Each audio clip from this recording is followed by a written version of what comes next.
Peggy 18. In this 4-part series, get an inside look on the making of one of the most anticipated titles in gaming history. This is Inside Assassin's Creed 3.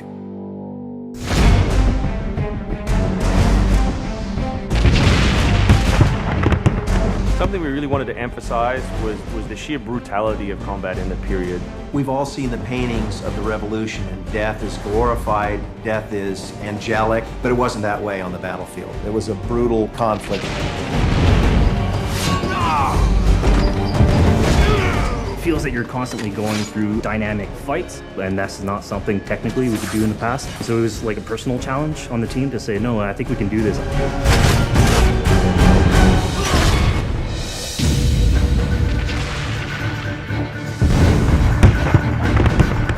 These armies are filled with different types of weapons. So, you have everything from muskets, you have grenadiers, you have guys with boarding axes. Being shot by a musket would be an awfully painful way to go. The caliber size of the ball was at least 3 or 4 times as large as anything that any modern military is using today. After the muskets were discharged, they would charge with their bayonets. What basically is a giant spear, and he has every intention of running that through you. They would shoot and then they would march, and that hand-to-hand combat was really brutal. And whether it's people using a bayonet affixed on the end of a musket, a small hatchet, this is a kind of killing that is very mano a mano.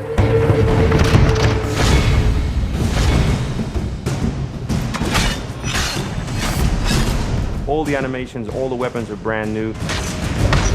It was interesting to start on a new style of fighting that is much more close and aggressive. Connor's favorite weapon is the tomahawk, obviously super deadly in hand-to-hand combat. Also the bow and arrow. It fits with his native heritage and it's lethal. The rope dart, it's a real accurate Chinese tool that we found the references for that period as well. He can use it from the ground, so he can bring the enemy towards him. It gives him the ability, for example, on a tree, to hang someone from above.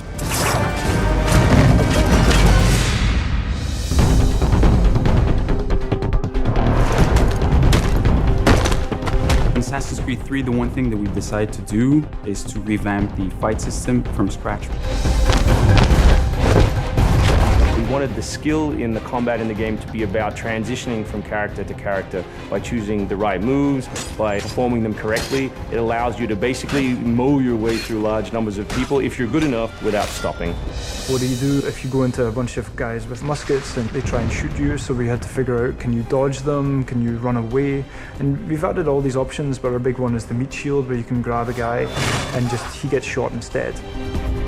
Our mocap guys are stuntmen. We spend a long time with them rehearsing and figuring out exactly what would be the greatest choreography for it to go through, like multiple people.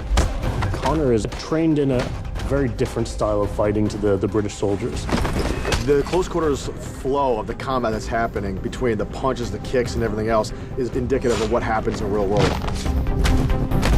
I'm very impressed by the moves that they do. It's cool to see push kicks and axe kicks and different sort of takedowns that are done correctly and very believable when they're done. Right hand right, punch to the face, boom, to the throat, to the groin, finish with boom.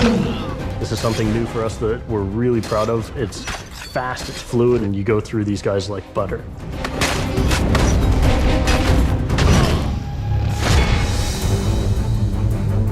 Connor is essentially the first guerrilla fighter. He's someone whose goal is always to move behind enemy lines, to pick off his target, and to escape.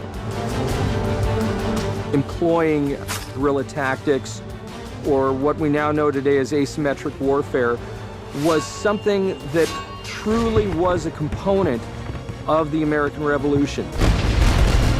They learned what we would think was guerrilla-style warfare. You sort of hit quickly and then disappear. American tactics were really frowned upon by the British because the Americans did adapt the tactics that were used by the Native Americans from the French and Indian War. The first big battle, Lexington and Concord, takes place on a New England town green. And as the soldiers march back to Boston, they are marching along a dirt road lined by stone. You know, it's not the most effective strategy, wearing your bright red coat and march through the woods while some farmer's trying to shoot at you. The Americans brought a tactic that they couldn't really cope with. They essentially took it away from the battlefield and they started guerrilla tactics.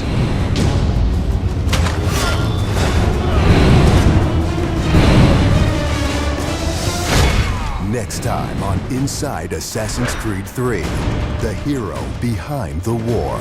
Connor is the hero of the American Revolution. He's a bit more like Dirty Harry. Connor is the current day Special Forces soldier. Silent, stealthy.